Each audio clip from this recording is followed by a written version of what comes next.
how do you think this actually happened? Do you believe that it was just an accidental ad that Mike Waltz, who I didn't mention, who I should have mentioned in that introduction, Mike Waltz, the National Security Advisor, added Jeffrey Goldberg? Was it just by accident? It seems to have been.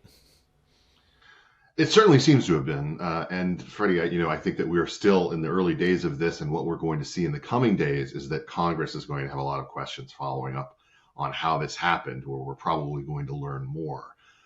But the early going certainly does seem to indicate that this was just a massive screw up on the part of Mike Waltz. And I want to take a step back because for our listeners who are not familiar with the background of some of the people that we're talking about, or who are only, early on coming to know who they are, one thing to keep in mind is that Mike Waltz is, at least in the context of Washington, D.C., viewed as perhaps the least controversial and most trusted in terms of Capitol Hill guy who is the part of this team, perhaps other than Senator Marco Rubio, meaning that when it came to the foreign policy team that President Trump built, there were questions about Pete Hegseth. There were questions about Tulsi Gabbard. There were questions about others who were going to be part of the team at different levels and have different responsibilities.